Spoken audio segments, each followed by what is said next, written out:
getting back into your directing self with the all-female short you did in Michigan, as well as Survival Job. Talk to us about the journey back to directing.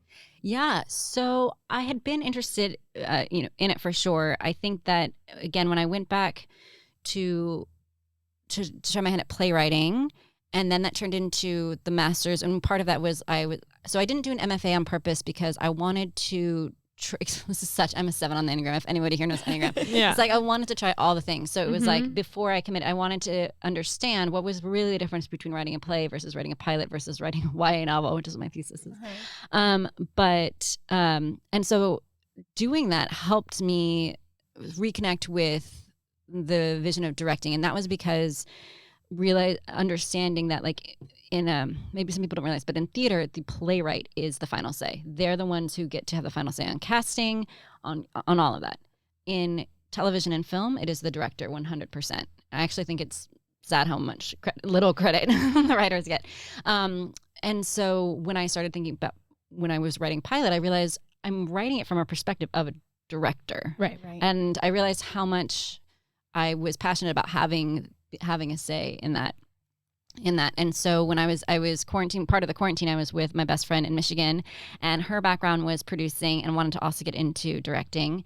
And so, we were very limited, but we had this sort of like idea of this like female friendship nod to the 90s, movie. And so we credited it as me writing it and her directing it, but it's really like a co-creation. And we shot it all on iPhone, and we wanted it to be all female. We had this like female DP, camera, everything, truly like the editor, the music, the colors, everyone had to be female. And then I knew that I wanted to direct my own project. Also, there are some shadow programs. So there was one, NBC Universal Launch has one, for example. It is really hard to break into directing for television.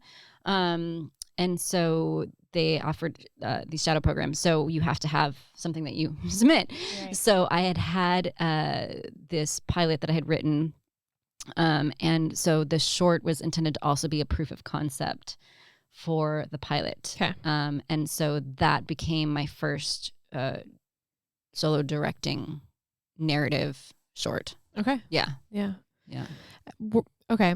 Something really interesting to me that I want to get your opinion on, that Haley hears me talk about all the time: female relationships and friendships and how important they are in this industry. Right. I think, and tell me if this is really different for you guys. In this industry, when I started out, it was, and it still is, very male dominated, but it was extremely male dominated. And I was like 17 years old. I was like having to like rely on people and like put my trust in people very early on. And I didn't have a lot of female friends. And only in the past, maybe like year and a half, 2 years, 3 years, I've had like a really strong group of female friends. And I just feel like the difference in the quality of my life on set and off set with female friendships and partnerships is like night and day. And so when you're doing, like, you created this female short in Michigan and you had everyone on set was female, what was that experience like for you?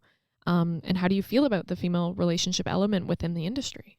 Yeah, I mean, I feel so similarly. I was really sort of Orange County is a brutal place in many ways, actually. And Pepperdine, I feel like there's this whole other dark side. Like, so Pepperdine, for example, was voted the #1 most beautiful females on campus. Oh, wow. We were all, I don't think I worded that quite right, but you know what I mean. Weird. Yeah. Why? And this was like by Playboy or Maxim. That? Yeah. Oh my God. It was also 7-1 females to males. So you put all of that together and it's just like insane competition. Yeah. Everyone, like, you were looking around, everyone looked like a model and was like brilliant. And then it's more competitive. And then in our industry, it's funny because we have kind of opposite problems of, behind camera, in front of the camera, because for actors, there's so many more females than males. Right. Like there just are, but then there's so many more male roles than female roles. So it's really annoying. And then on the other side, the only female director I ever worked with when I was doing all of that stand-in and background and the co-stars, all that, was Nora Ephron. I think everyone else was male. I've never worked with a female DP outside of like working on my own things. Wow. Yeah, and it's obviously it's it's changing. Yeah, for sure. But that's still wild. Like, this is not that long ago. Yeah. I'm not that old. Yeah. And so it is really different, and it is really important. My female friendships are now family. I think this is where I get so interested in like, again, the sociology, the anthropology, because the whole zeitgeist has changed. This is why we're seeing like the rise of the witch and the coven. It really is, because it's like also there's more single females, in their 30s and 40s and beyond than ever before.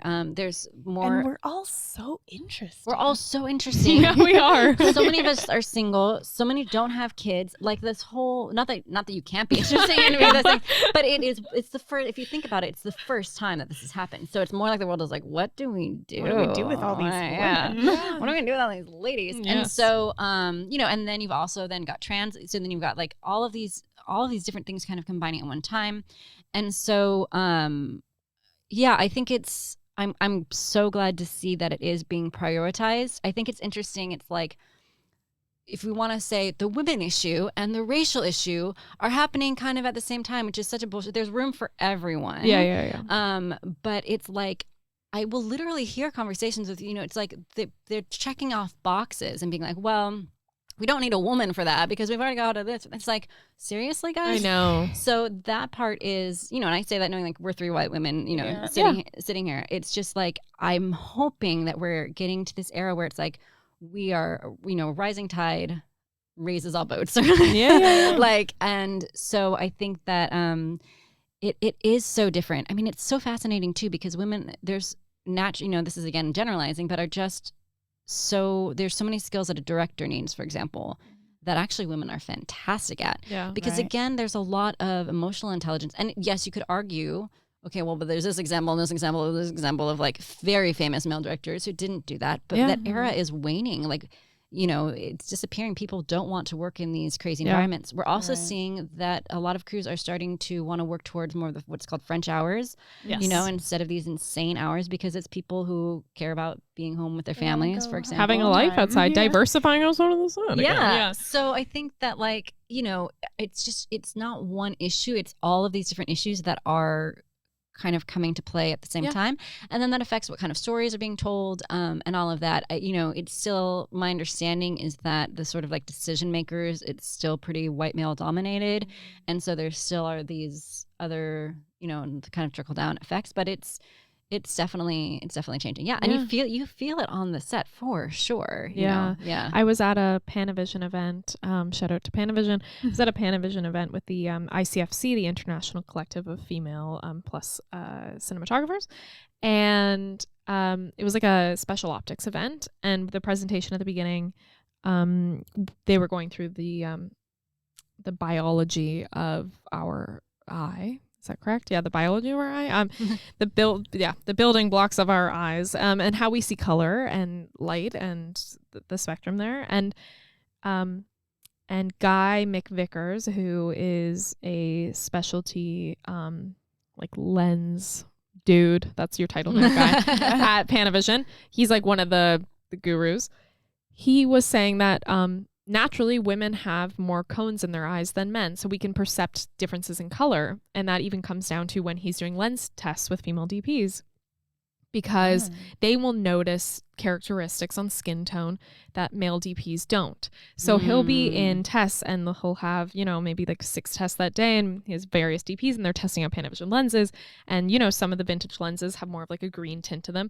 And there's one set, and I forgot what they are, that he said that every female DP he's ever had in for a test does not prefer that lens to another one because of the green hinges that it puts into a skin tone that are imperceptible to men a lot. Ooh. Which is really interesting. I mean, I think I don't know to what degree difference we're perceiving, but I just think like innate gut intuition on color and perception is different when we're evaluating how we want to tell stories.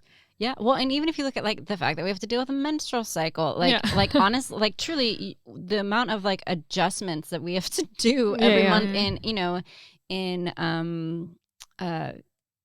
self-regulating again in so many ways, or I think it really increases our awareness our ability to sort of read signals that are so microscopic almost in other people that a lot of males can't. Also, I would say one of the things that does frustrate me about all of this work that we do is it's all women. Women are the ones that, it's like 80% of self-help books are purchased by women.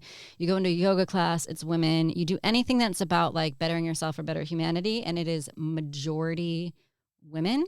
And so it's like, okay, really we're the only ones like raising the consciousness? Like that can't be. So if you think about, if we're talking about how all these things help you as an actor, as a DP, as what as a human, and yet it's half the species doing it along with all of the other things, that's sort of something that sort of frustrates me, as well as being like, again, I see in my class, like, you'd be begging guys that could, if they could speak, to be your scene partner because you needed someone, or like we never have older guys in my class because they're working, so you can never do any of those scenes. Wow. So it's pretty interesting. Yeah. Wow. I love the work that Gina Davis is doing in her organization about all this, because they studied how many female roles there were, and they've got science to back it up. And so finally people are paying attention. Mm-hmm. Yeah. Having the context for something alongside raising awareness, I think, is the first step to evaluating the situation as a whole. Yeah. And so that's great. That's awesome. Yeah. Directing and acting, survival job. Yeah. You had to do both at the same time. That's the next step up there. Well, yeah. And it's so funny because, so we just finished, so the short was called The Survival Job, and finished the festival run. I say finished, I just stopped applying to things. Yes. Basically is what happening. So I had no idea what I was doing when I was applying to festivals. And fortunately, it got into a bunch, and that was really exciting. And, you'd have the Q&A after, and I'm sometimes a little too honest with it because people would ask, like, oh, what's your advice for somebody directing, acting? And I'd say, if it's going to be your first thing, I'd recommend not doing both of the things. Yeah. And that's just the honest truth, which is hard for actors to hear because a lot of times they're creating it as a vehicle for themselves. Yes. So I think that then my advice is, how can you simplify it as much as possible? Yeah. So, for example, in mine, the challenge was she's in like every shot, like maybe in hindsight, or like, my hands are literally tied behind my back for like half the movie, So or if your budget is so tight and you're so short on time that you're not going to really have time to watch playback, which is something that people don't think about. If you're in it, that almost doubles the amount of time that you need, really. So, and then I remember like trying to coordinate being in hair and makeup and like all of those things. So it's, doing both is definitely possible. I just think if you're somebody who's like, oh, I'd really love to try directing and try practicing storytelling that way. Yeah. Is there a way that you could be in it less? Yeah. Would be one thing. And then, because the other thing is like, yes, you can have, other people that you super trust and all of that, but then you're not really directing, you know? I would say like, because as being a DP who has worked with actors who also, directors who are also acting, it's complicated because I would say the first thing I would say to a director who's like, I'm thinking I might be in it. And I'm like, that relationship, if we have a limited budget, we have 3 days to shoot, you're going to have to trust me on some stuff. You're going to have to prioritize what that playback looks like, or we're going to have to hire an extra person to be there with you at all times to do playback, like there's going to have to be, it's either a budgetary thing or we're going to have some time into the schedule, because it is like really putting everything on the line, you know, and especially if it's directing and acting, it is a lot of the time, if it's independent, out of your own pocket. Yeah. And so the stakes are a lot higher. And so I heard recently, and I forget who said this to me, I'm so sorry, I'm not giving someone credit here. It's a friend of mine who said you should be making like a short film every month on your phone. Like you should just, if you want to be a director and you don't have the crew and you don't have the money, just like a photographer might become a DP, or a DP studies photography to learn about composition because they can't afford to have a crew and rent camera packages.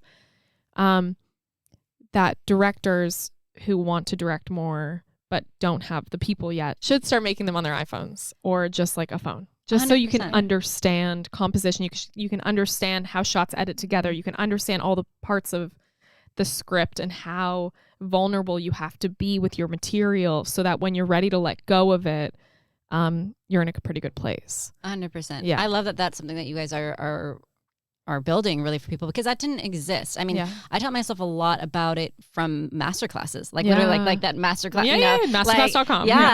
And so I'd watch Jodie Foster's one, and I'd watch Ron Howard's one, but nothing beats doing it. And the thing is, our iPhones have better cameras than they had for Star Wars. So for powerful. sure.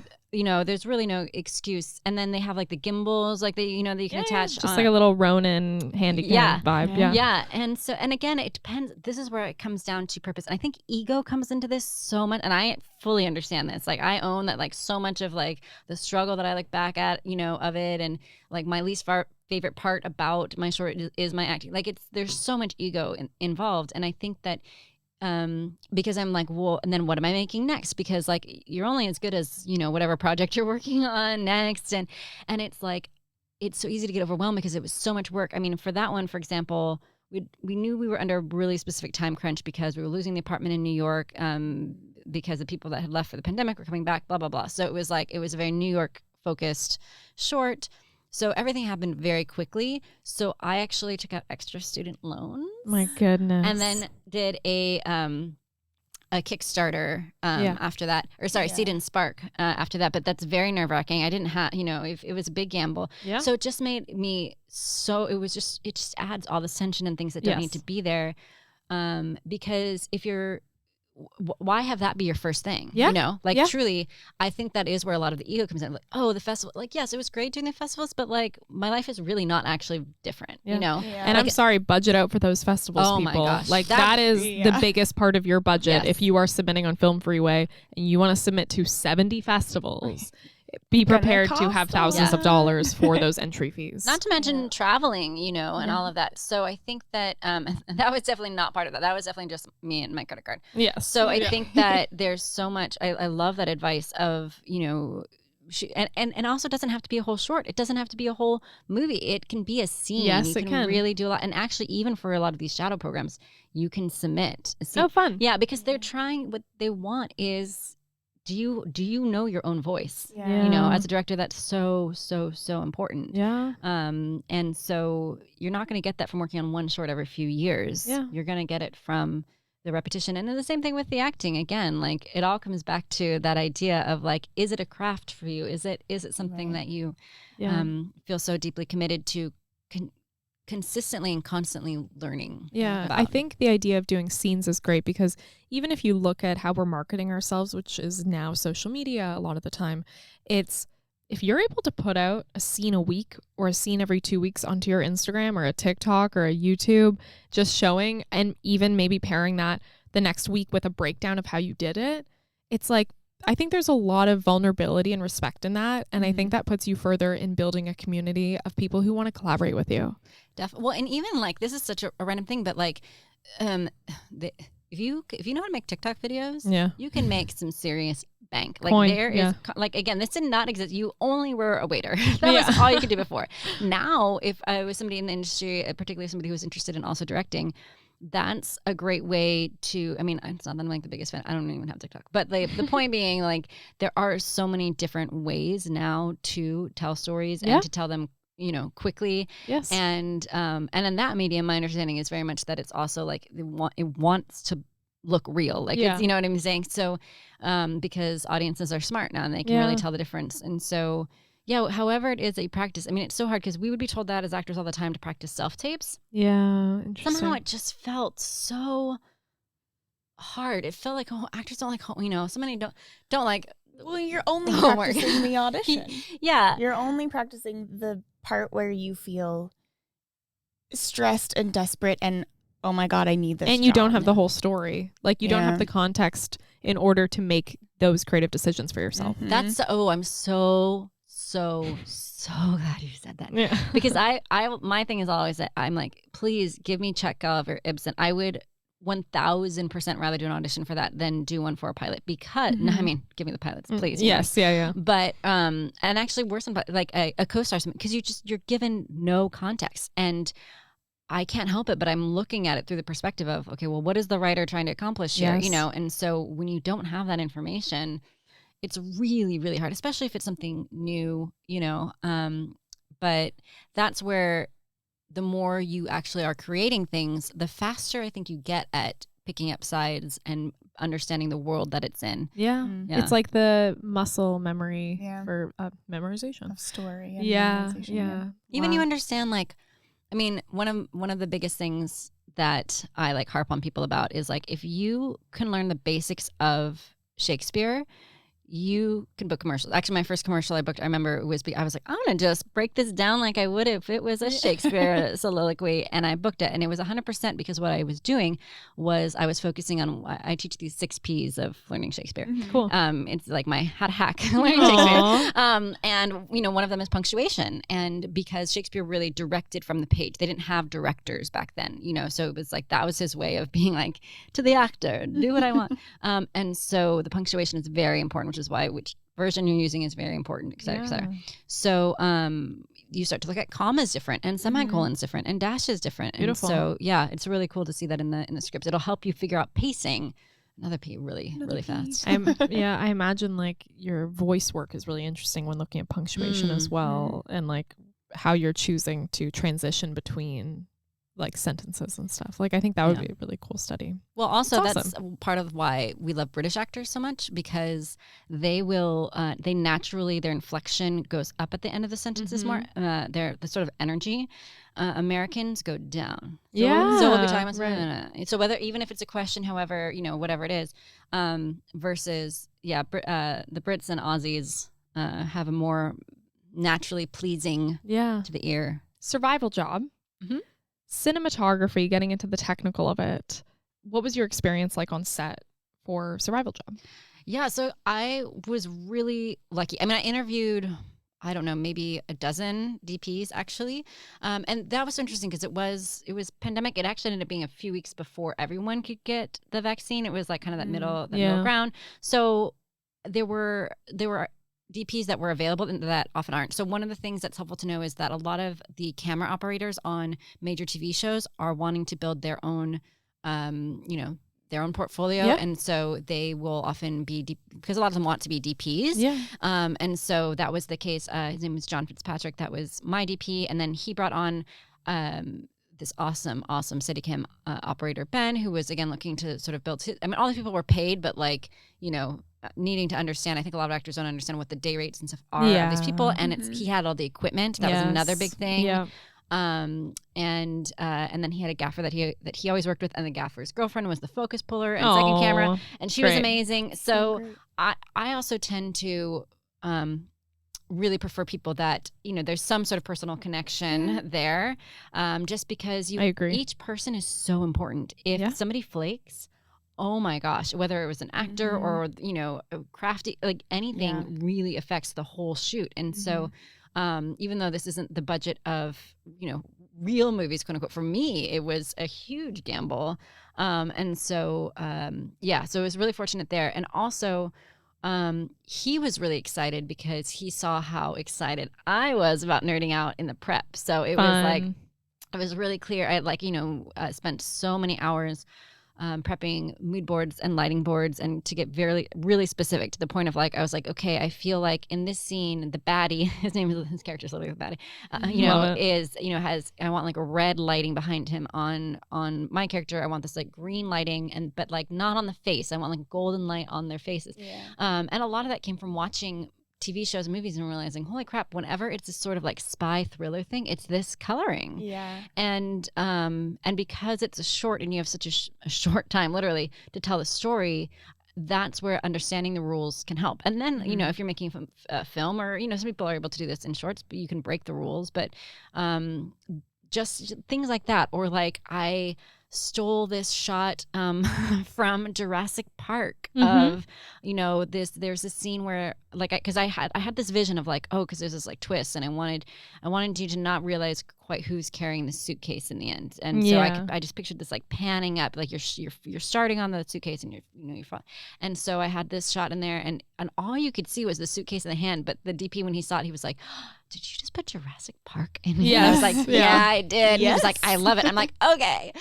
Because, understand, especially I think when they hear, actor directors, many are not familiar with lenses or for sure, because we're not trained with it, which I think is another mistake, which I think is amazing again that you guys offer that, because obviously that does make such a difference. And then for me, a lot of it, the thing is, you can kind of get a master's in whatever it is that you're learning these days because it's all on the internet. I spent a lot of time also researching and looking up, even understanding that I wanted a Steadicam operator and why I wanted a Steadicam operator. What the advantage of that versus handheld or Ronin or like Dolly. Yeah. Yeah. Exactly. Absolutely. And there's other moments that are handheld, So I think that all of those things can feel very daunting for actors, but I don't think that they should shy away from it.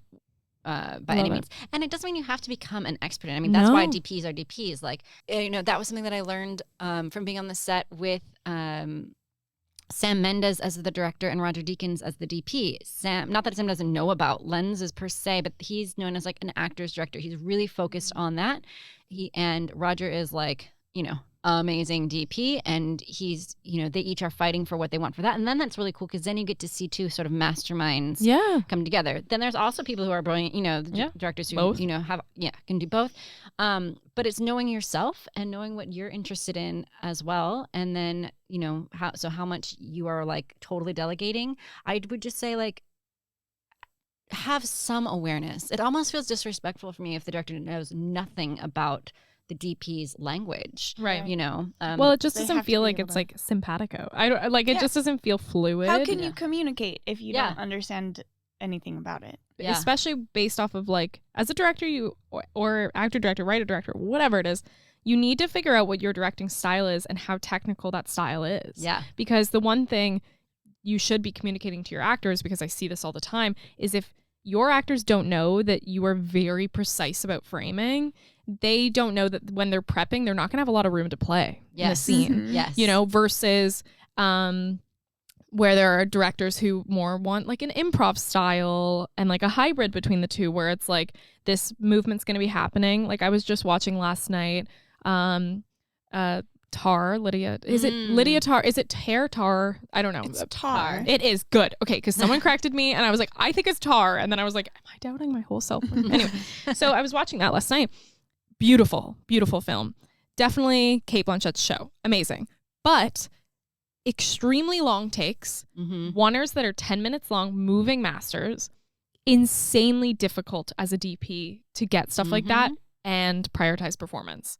But if you have communication where your DP understands the movie you're making and the director understands the language they need to tell in order to get the pieces of the puzzle together, it makes a world of difference and you're going to make a better story. And it will change the way I would, one homework that you could do that's really fun is like, we're always told to watch shows as actors, but watch it from the perspective of a director. Just pay attention to where the cuts happen, to what's happening wide, to who's getting the coverage. Yeah. Did they jump the line? Yes. Yeah. Barry has he does some brilliant things, the show Barry, where the comedy is because of what you don't see on camera. So like there's so much that you can learn from storytelling, and that I think it's important for actors to really understand, and also understand like whose movie is it? Yeah. In a way. Yeah. Yeah. I know. I could talk about that stuff all day because I just think directing stuff. We should do a whole episode on directing styles because it's a really, really interesting thing as a DP because I require as a DP, even though I shouldn't have requirements like this, that like I really need to get on with them as a person because I really want to get in their head and understand the story they're telling, because everyone knows this. There's two personalities to every person in the film industry. There's the set personality, the on-set personality, and there is like their normal personality offset. And you want to make sure that you have an inkling of what that director is going to be like on set and how you're going to cope and handle and support.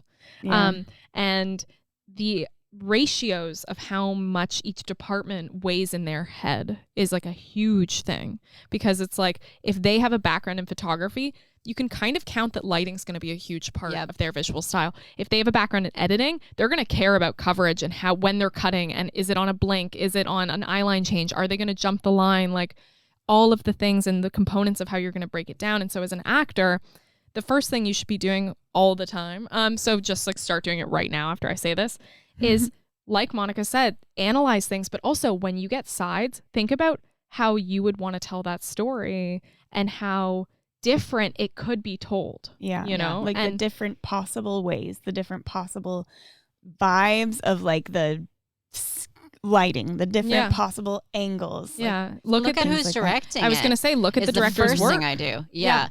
I mean, and it's also interesting because if you think about some of the most popular shows that have come out recently, White Lotus, Queen's Gambit, what do those have in common? Yeah. It's the same writer director. It's one person on all of them versus like most TV shows, it's a different, director coming in. Yes. It's actually not even their medium. It's really the showrunner's medium.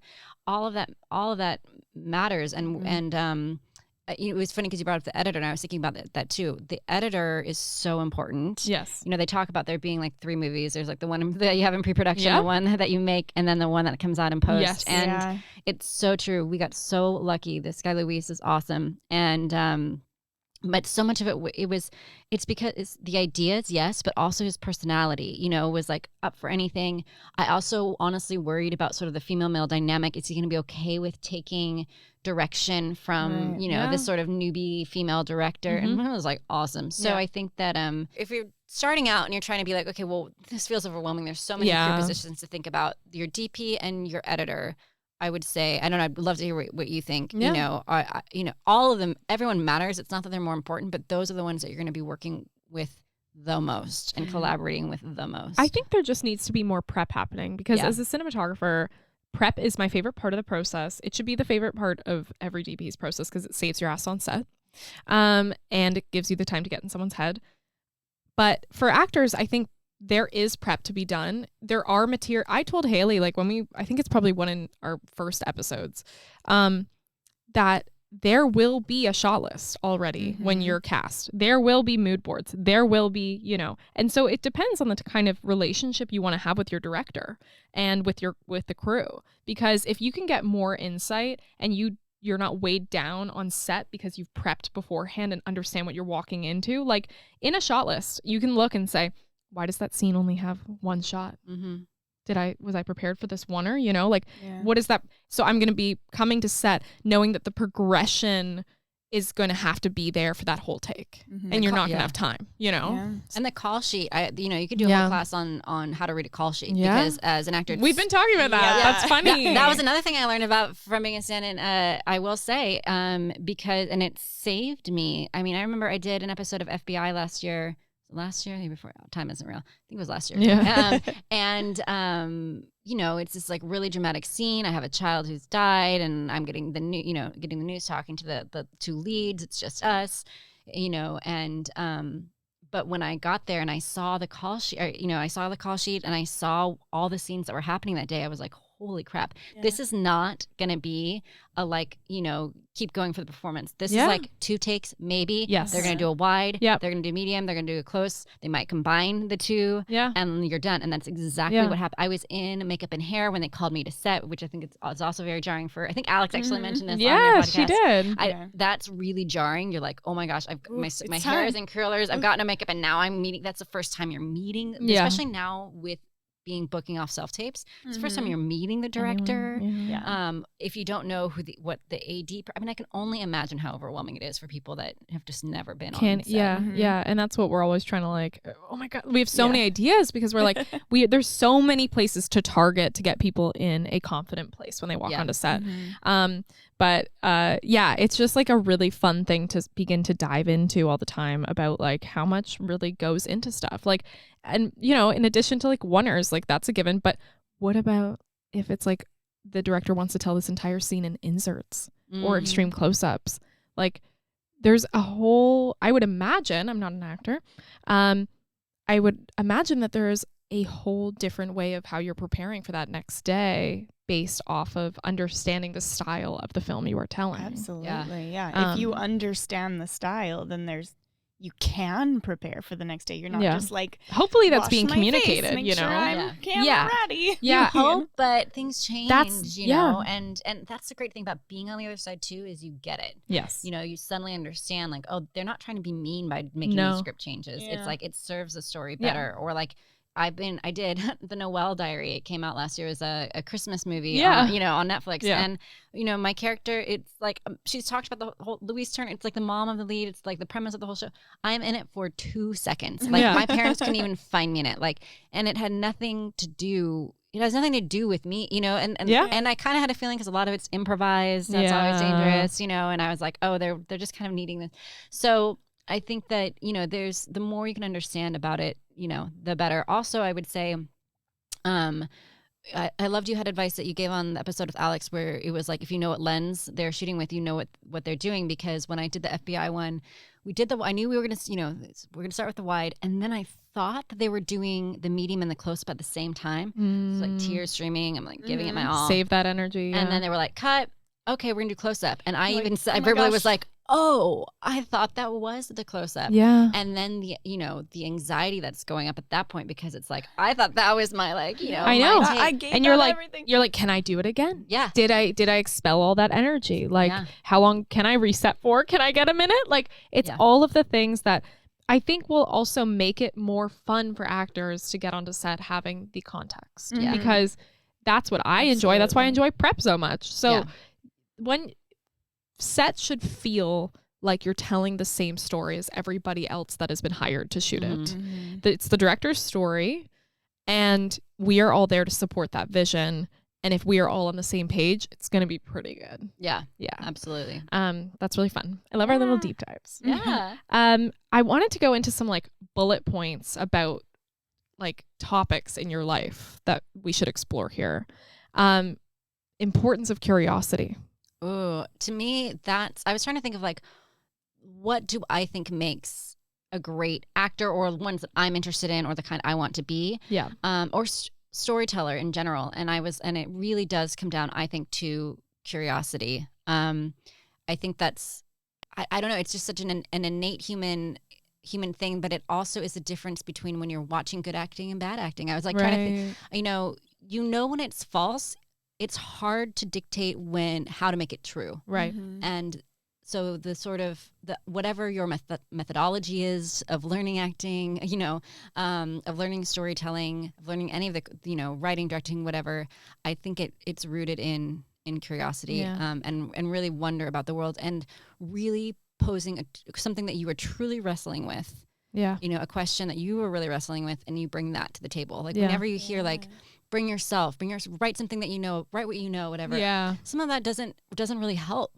Sometimes it's more of like, what am I struggling with? What am I wondering about? Like what problem feels insurmountable right now? Absolutely. Because it's not interesting or relatable to be 100% sure all the time. So if you know the answers, what's the point? Exactly what you do know, or you're only bringing things that you know about how you should do something, it's empty. It needs to be a question. It needs to be something you're insecure about, and then it's relatable and it's interesting. Which is what you were speaking to earlier with curiosity of why you stay in relationships too long maybe in the past. Because you're curious about the exploration into the psyche of the people that you're with, and also yourself in those relationships. So I think it probably applies in all areas, and I love that. It's the journey, it's the exploration. So I've always been weird in that I love learning. I love school. If I could always be also in school, I totally would. I mean, I also want to be doing things, but if I could also be in school getting different degrees, that's what I'd want to do. When I chose to go back to acting, and I entered this class, the way that class worked in particular, it's 4 days a week for a month. He teaches in the morning and the evening. You can go to both. And I was like, if I'm going to do it, that's what I'm going to do. I never missed a class. I went to both of them. And I decided, I was like, I'm going to choose material that I didn't learn in school, but that I would if I was taking a master's. I was like, so I'm going to bring in Ibsen. I'm going to bring in Shaw. I'm going to, going to bring in Chekhov. I'm going to be totally uncomfortable doing it because a lot of people in class went through Juilliard, and programs like that. Yeah. And then what's wild is that I would get so frustrated because when I would get praise in class, which is like, and that class is a whole story, but there would be people in the class that would say, well, you were trained. Like, you came into class knowing these things. And I was like, no, I didn't even know who Stanislavski was. So I didn't know from the sense memory perspective, and I didn't know from the text perspective. I was like, my training was literally musical theater, which actually is an amazing training in terms of discipline. She loves musical theater. I think that it teaches you discipline. It teaches you to hear the rhythm, all of those things. It teaches you work ethic. And you really, really hear almost to your detriment. That's something I've had to kind of untrain my ear, because I'll be like, well, no, it's this way. I hear it this way. Right. But that was so huge, committing to that. And for 2 years, when I did the program, when I did the classes, I really treated it that way. And then when I was like, I'm interested in writing, I realized the thing is, like, yes, maybe you're going to get discovered at the coffee shop writing your script, but really you're competing against people that went to grad school that have known they wanted to do this since they were kids. Right. And so it was like, well, then I'll go to literal grad school for that, partly because I knew writing needed, the accountability. Right. And I'm thinking about that for myself for acting. I mean, that's where I wish, a shadow program or something would be a dream, because it almost is that as well. So when you decided to get your master's degree in writing, was that something that you built yourself? Did you put that together? No, that's the Harvard master's in creative writing and literature. And that was I decided to do that, and then the pandemic hit, so none of it was in person. Whoa. Wow. Yeah. That's kind of nice. Well, you didn't have to move to Boston. Well, so Harvard, and I think UCLA does this too for certain things. They have something called an extensive program, and it's meant for people that can't move to Cambridge full time. So what you would do is like twice a semester or something, you go up and you have like a long weekend there, and it's an intensive, and then you would have a week long there with the agents, so they bring in all of that stuff. The problem is when it's all on Zoom, it's especially they didn't change the structure of it, so because everybody's just dealing with the best they can. So it wasn't just that we weren't having it's not just that we were having like 3-hour class online. It was that we had sometimes 8-hour days in a row. And so it's not the same energy around you. Yeah, with people. way different. No. And it's not, I mean, I remember last year I went to go visit campus and finally got my student ID for the first time. Wow. Yeah. And that was because my thesis professor, who I love, Mary, shout out Mary, she just like was opening her doors to have like students come visit. Fun. Yeah. I love that. Yeah. Wow. And so, yeah, mastery. I mean, what is a master's? The goal is that you are mastering whatever the subject is. That to me just feels very different than the approach that I find that most actors do, which is I'm going to take an ongoing, once a week class, scene class. Yeah. And that to me is, I'm like, well, how's that going for you? Right. Yeah. As well. And so, and I just really think like, if you're somebody who's like, well, I don't audition for Chekhov because I didn't study Chekhov in school. Cool. You come to me. Like, we can get you doing the same thing with Shakespeare, same thing with whatever it is. Like, you're not born out of the womb knowing how to do any of these things, So, but I hate seeing how many actors, myself included, when I left acting, one of the reasons was I don't know what I'm doing. I was so scared that I was going to have to cry on cue. That was a big thing. Oh my God. That's her biggest fear. Yeah. Terrified, which is hilarious. I mean, I'm a Pisces, the Scorpio moon, of course. Like, in real life, I will cry. But if there's something about that pressure, knowing everybody's, waiting for you. And I remember so distinctly that there was a moment in that the play was called Time Stands Still. And I remember the first time I went on, it was for the character, Alicia Silverstone's character. There's this moment where this other actor turns to her, and then she starts, she's supposed to start crying, basically.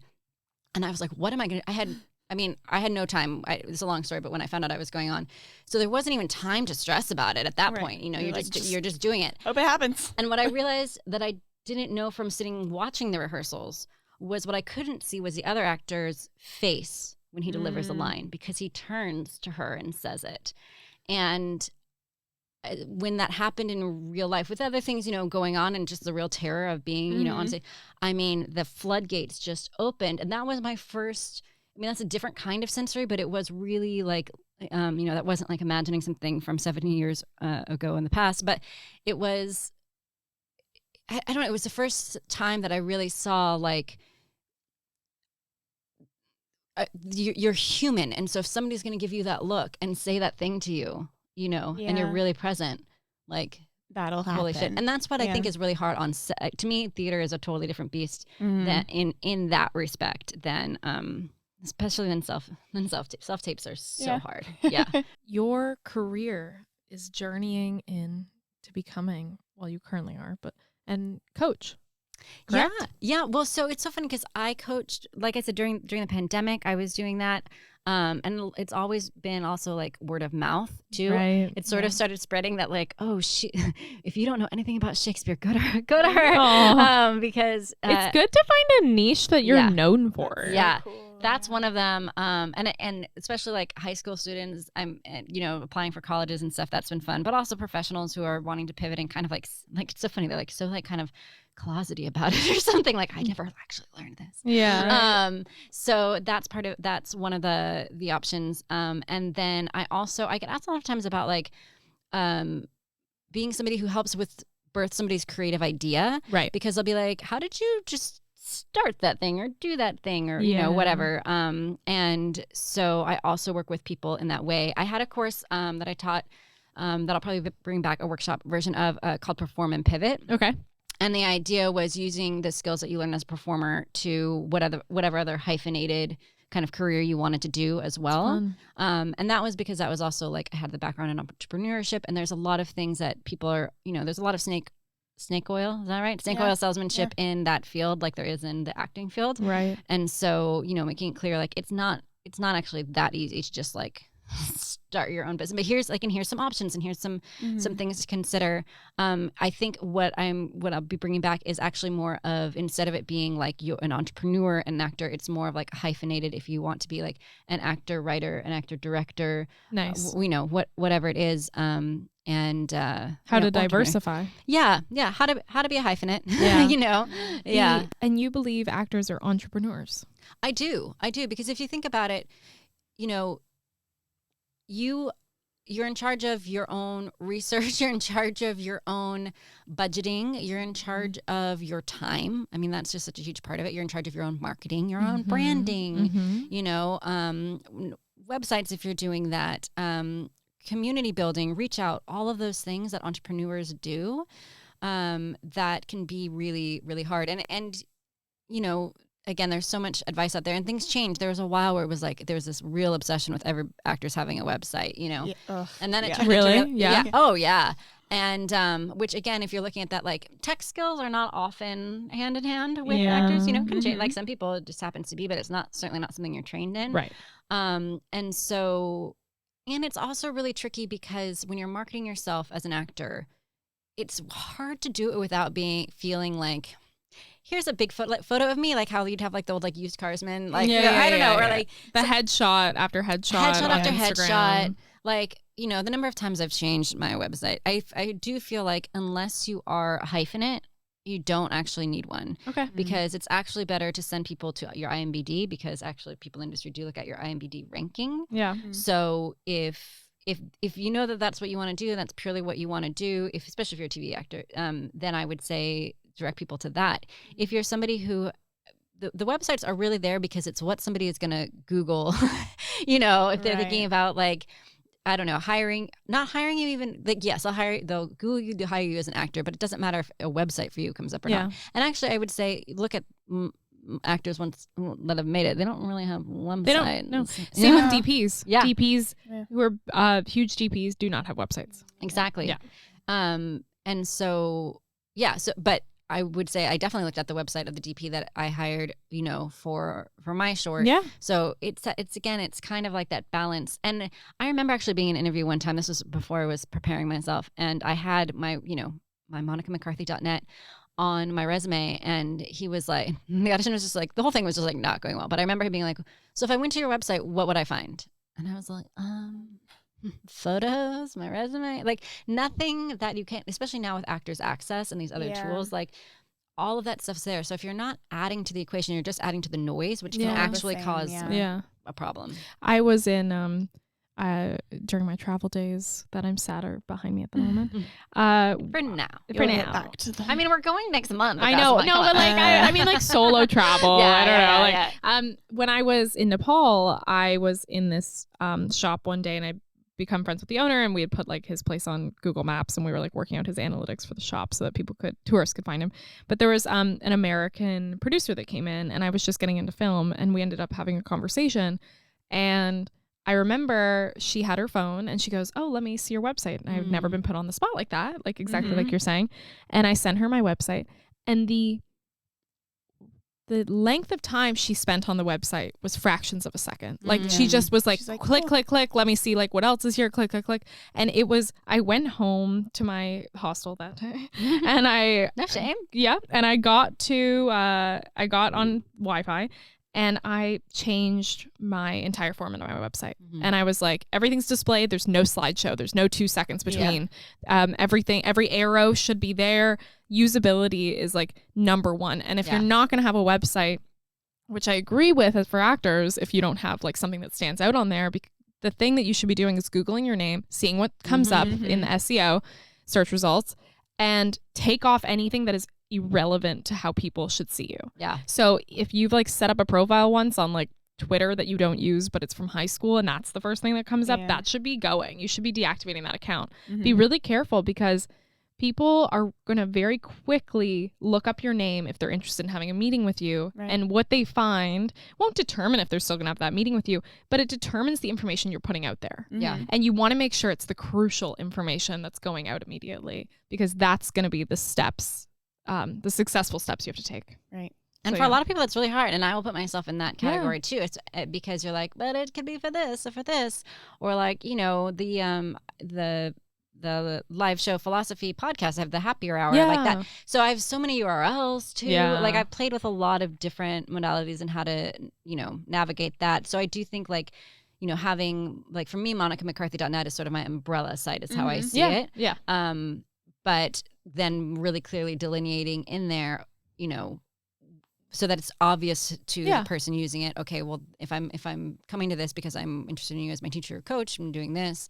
If I'm coming here because that should be coming up first. Yeah. And it's challenging because, like, for example, I do like the emotional intelligence facilitation. You know, so like they're gonna go to that for sure. But that's when the navigation bar is there. Yeah. No, that's cool. And that's also where I think having your like sort of like thesis statement is so helpful. Like for me, the timeless wisdom for modern times. That's I see thesis. I really mean like your through line. Yeah. And that can be a challenge, but that's, you know, that's something I also really love working with people with, because it's really hard to see your own sometimes. Yeah. Now, how can we find you? You're living in LA now. I'm living in LA now. That's so we'd have a car. I know. You're forming the community. You're based here. You're building and growing. If someone's interested in working with you, how can they get in contact? You can get in contact with me through my website, monicamccarthy.net is probably the best way. And then I also am on the Instagrams at Miss M. McCarthy. This was before I knew anything about anything. McCarthy. Yeah, MISSMMCCARTHY. Yeah. That's a lovely voice. Now, Haley loves that I did this with Anna, ins and outs. Do you want to start it? Yes. Okay. So what are 3 things for you right now that are in, that are hot for you personally, and 3 things that are out? Okay. Ooh, this is fun. Okay. In researching about like my ancestry and like goddesses of that land. I know that sounds so wild and weird, but I'm like really on this track. Nice. For me, that's like largely Ireland and then Latvia. So that's definitely in. Navigating uncertainty with as much sanity as possible. Yeah, because there's so much that is uncertain, but I feel like that's kind of just the nature of the beast right now. Right. And then in is like-minded community. Nice. For sure. Yeah. Beautiful. Out. Oh my gosh, how much She's time got do we have? Something. Yeah. I'm like, I think we're just gonna start. Out. So I have I've historically had a bad tendency of comparing myself to others, and so I once had somebody like tell me, keep your eyes on your own paper. And I think about that a lot. So that's like own lane, own paper, you know, all of that. So out would be, you know, comparing with the purpose of suffering. Yeah. Out would be and more specifically, I guess I realize how esoteric I get with these, would be like looking up people or following people on socials that I feel just make me feel bad. Yeah. Right. One thing that's out for me is doing all the things because of FOMO. I have FOMO about a lot of things, but there's only so many things you can do. So for example, instead of being like, okay, well, I'm going to get to 100 countries by this age, I'm going to spend a lot more time being based in the UK, for example. Yes. You know? Yeah. So that's out. And then, you know, kind of the flip side of the community, it's like toxicity or small talk, or like small talk that when it's like non-heart centered. I don't know how to explain that, but like there's just not enough time to have people in your circle or to seek out people in your, you know, in your community that are just not like-minded. There's so many people in this industry, in this world, in this town, like why, or I guess dating, you know, like why settle for something that's not a fit? Amazing. Yeah. Haley, what are your ins and outs of the week? Of the week? In is potato chips. Okay. And kindness. Okay. In for the week ahead of us is self care, like health, like bodily health. Out, I'm going to steal one of Monica's, is comparison. Yeah. Comparison is the thief of joy. Don't do it. Rain. No more rain. Out is rain.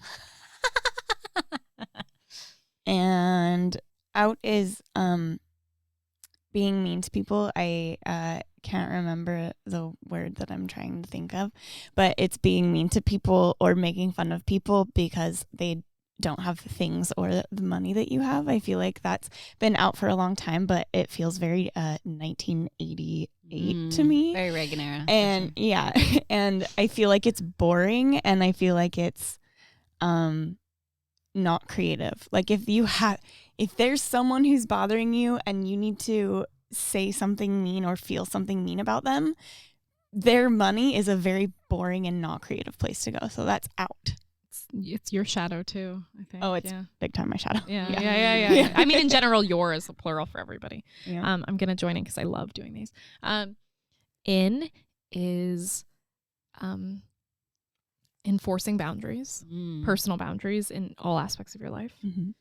In removing people from your life or limiting your interactions. So deciding on where they fit in your life if there is any judgment or any regression that you feel when you were with them. So limiting toxic interactions. And then in is volunteering. Yeah. Right now, I think volunteering is like a really fulfilling thing for me. Out is sugar. Joining you on that train. Joining you on the train for my skin. You have amazing skin. She does. You too.